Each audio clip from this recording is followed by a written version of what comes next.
Hi folks, today I'm going to share with you a recipe for a high protein chocolate mug cake. And before we do get into actually assembling that, I'm going to flip the camera around and just show you the ingredients and equipment that we're working with to assemble that today. So here is what is on the docket.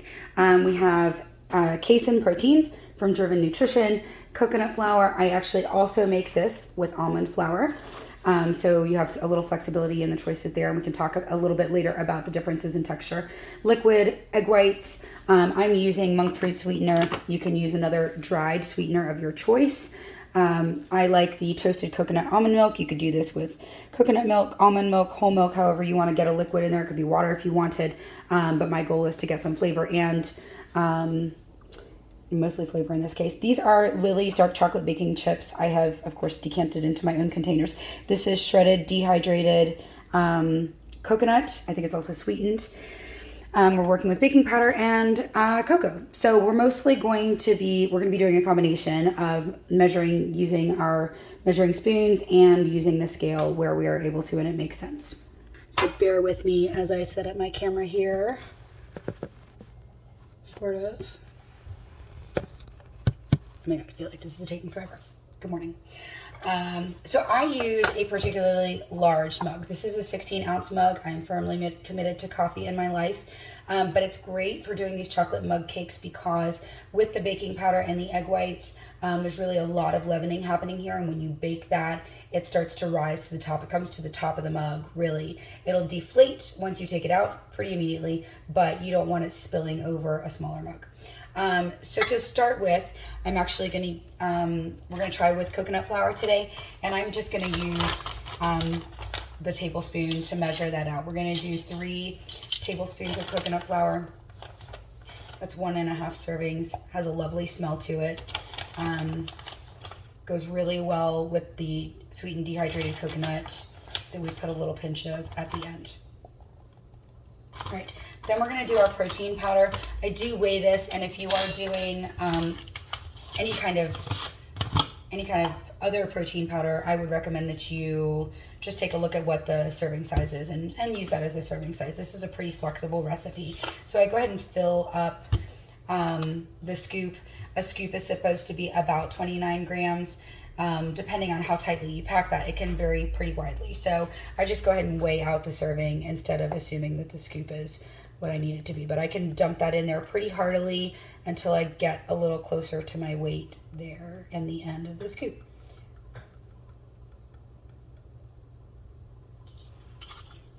It's 28 grams. All right. So we're there at 29 grams of protein powder. Then I'm going to throw in 1.5 tablespoons of cocoa powder. And again, I find this is easiest to weigh, or excuse me, to measure with a measuring spoon. And I'm honestly eyeballing that 1/2 tablespoon. It's not going to drastically change the flavor if it's slightly less. So then I do 1/2 tablespoon of the Monkfruit sweetener. Again, this is something that you can substitute if you want to use regular sugar, no sugar. This is not going to drastically alter the chemical composition such that the cooking time is going to change or the ingredients need to change too much. It's mostly for flavor. So I've got my sweetener in there. I'm also going to put a 1/2 teaspoon of baking powder. This is our leavening. So that's going to give rise to your cake. All right. At this point, I'm going to go ahead and add my chocolate chips and sweetened dried coconut because I want to have them all mixed in. If you like to float your chocolate chips on the top of your cake, then that would be the thing that you would add last. I'm going to do 1/2 serving of these Lily's dark chocolate baking chips, which is 7 grams, but just a few.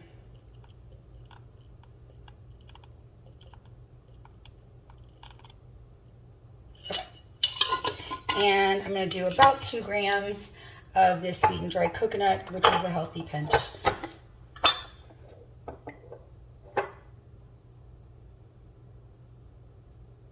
Here's my 2 grams. Okay, so I got everything in here, and I'm just going to go ahead and mix it up to be nice and homogeneous so that when we do add those liquids, we're not getting too much clumping. That just makes it easier for me if I stir it now and get that baking soda really evenly distributed. Okay. So I'm going to go ahead and tare my scale at this point and reset it to 0 so that I'm only weighing the ingredients that are going in. The egg whites are packaged and have a portion size that is in grams, which makes it possible for us to weigh this on a scale. Now it's hard to undo this. So if you are feeling like not so confident at stopping at the right point, then measure it into a measuring cup. Just like this guy. So we can just tare that again. And you can measure it for weight here. And we're going for 46 grams, which is a portion of egg whites. It's also about 3 tablespoons. So if you prefer to wing it with that, you're welcome to do so. Okay, we're gonna mix that in there. And then I don't have a weight measurement for the density of this coconut almond milk, so I'm going to just do a 1/4 cup here.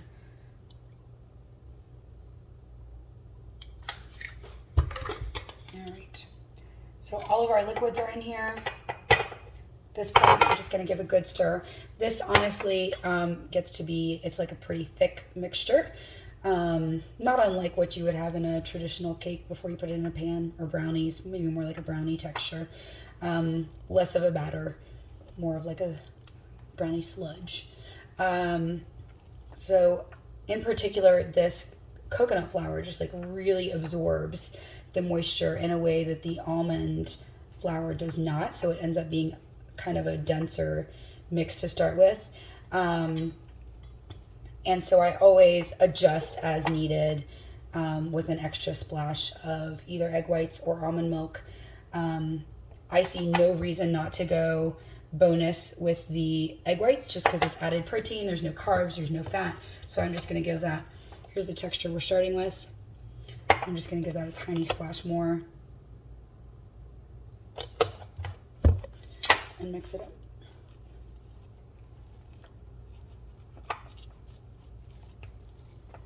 Now it is still very wet. It just looks super dense.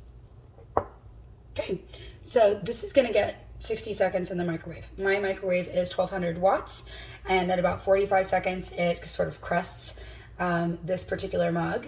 And so if you like it to be a little more wet, stop at 45 seconds, give it a taste.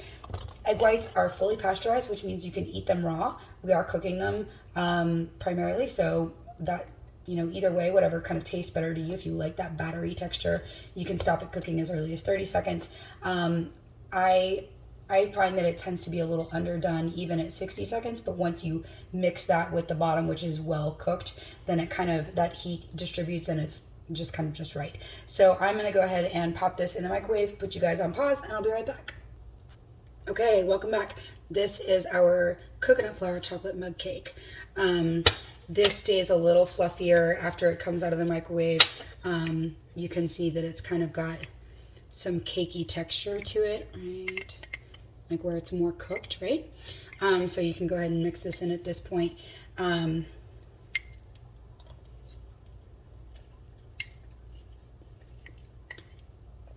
texture on this is like a little smoother than the almond flour.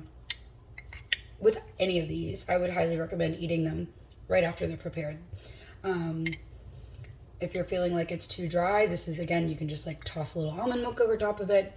I personally like the texture. I think it's nice and kind of fudgy cakey, delicious. And again, this sits right around 33 grams of protein. So it's a great way to get a snack in the middle of the day or in the evening for your dessert. Thanks for joining us. Bye.